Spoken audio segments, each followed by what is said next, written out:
O sorteio começa às 13h, né, Lupe? Provavelmente não conseguiremos a informação ainda dentro desse programa que vai até 1h15.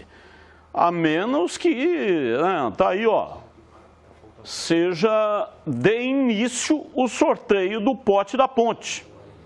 Porque começa às 13 horas. De qualquer maneira, você vai ficar aí no plantão. E caso tenha informação, você traz aqui pra gente, tá bom? Combinado, Batistão. Valeu, tá aí o Antônio Lupe trazendo a informação. A Sirene tocou e a Ponte apresentou ou anunciou a contratação. Essa é a Sirene, olha.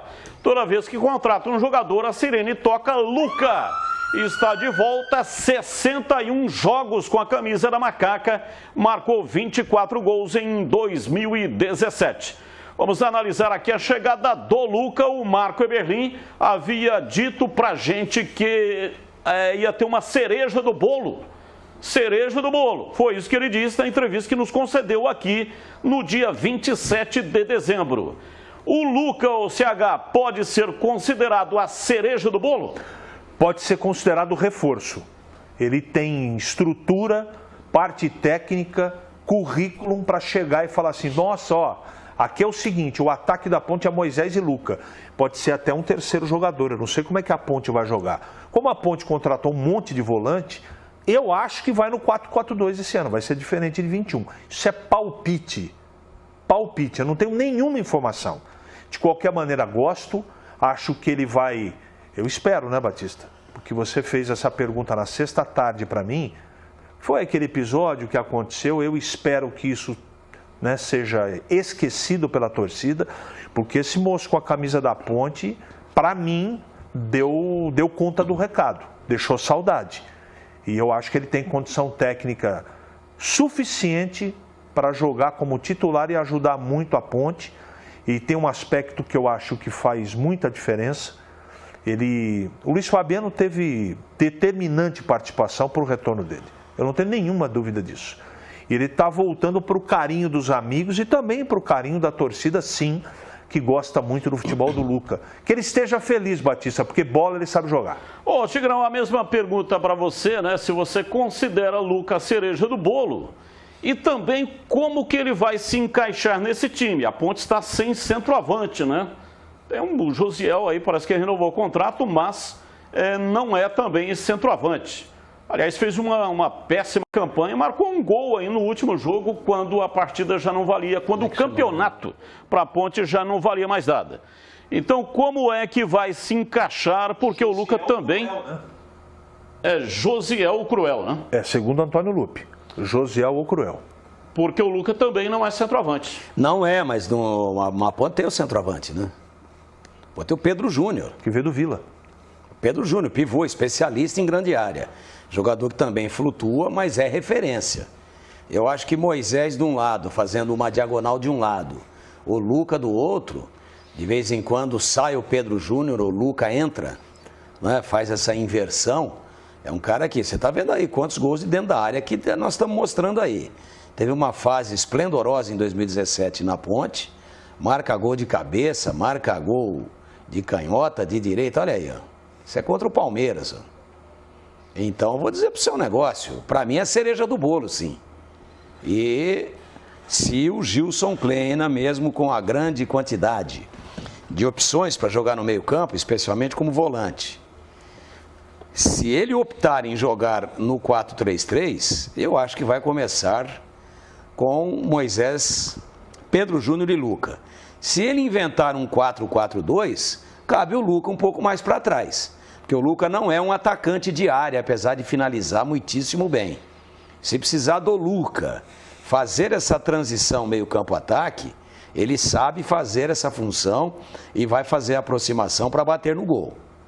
Agora, eu acho que por aquilo que a Ponte contratou de volantes, que é difícil jogar só com 3 no meio-campo e deixar 3 lá na frente.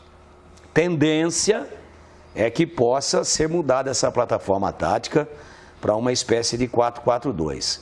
Mas essa semana agora em Itu, ela vai ser decisiva para a gente entender melhor, apesar das baixas aí por conta da Covid, da Omicron, né? Essa sim é uma gripinha, né? Porque o pessoal está muito apavorado com ela aí, mas a H3N2 é mais perigosa que ela. Mas vamos lá, tem que ficar no isolamento, existe um protocolo e o Gilson não vai ter todo mundo à disposição. Mas vai dar para a gente ter uma ideia. E dentro do esquema a ser adotado, essa sua pergunta vai ser respondida. Onde é que o Luca vai jogar?